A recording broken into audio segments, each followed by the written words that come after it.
David, the Red Sea is a development the size of Belgium. I don't think I've seen that delivered anywhere else in the world. So you're certainly doing things in a different way at the Red Sea Development And Company. he's a real driving force within that project. We're doing something that is world class.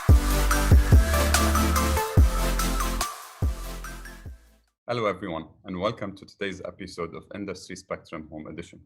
My guest today is David Glennon, Director of Digital Delivery at the Red Sea Development Company.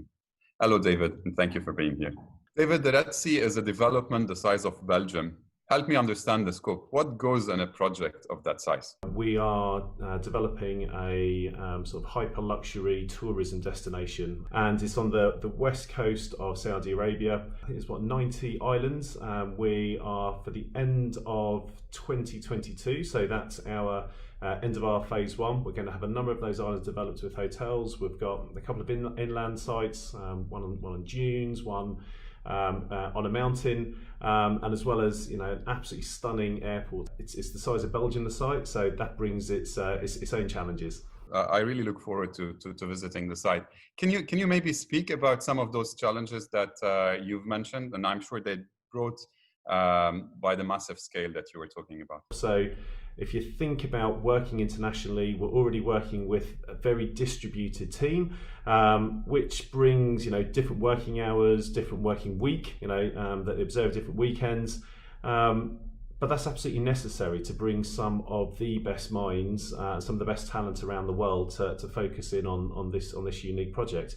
But as well as those challenges, it also gives us some great opportunities as well. So one of the ways that we've been able to harness the benefits from those opportunities and through the use of technology is we've implemented Autodesk BIM 360, and I think the rate at which we implemented that was fantastic. So I think over the course of 90 days we set up 13 projects within BIM 360, and then the following 90 days we set up 26.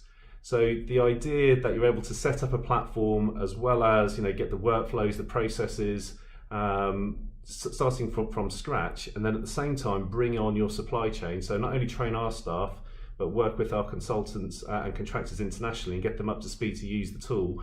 I don't think I've seen that delivered anywhere else in the world. The Red Sea digital delivery strategy, it comes in three parts. So we have our project-centric focus, which is getting our foundations right, allowing us to collaborate. And we're moving now heavily into that data centricity. So this is really starting to get value from that data, enables us to make quicker but better quality decisions.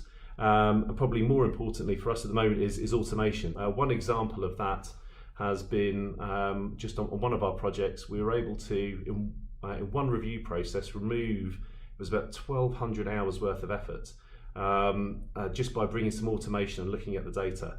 And when you multiply that out over projects or program on this scale, you've got some significant savings there, or significant efficiencies.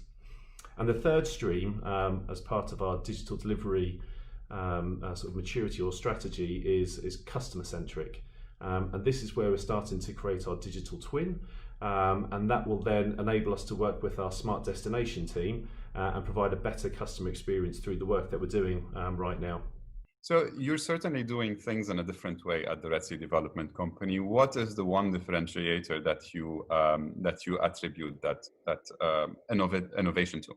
So in order to deliver this sort of super ambitious project within the timescales that we want to, and hit and realise the quality that we want, we can't rely on traditional ways of working. It simply won't work. So our CEO clearly believes that working in a digital way is how we're going to deliver this project, and he's a real driving force within that project. His commitment is infectious, and that then gets filtered down through the projects and down through the supply chain.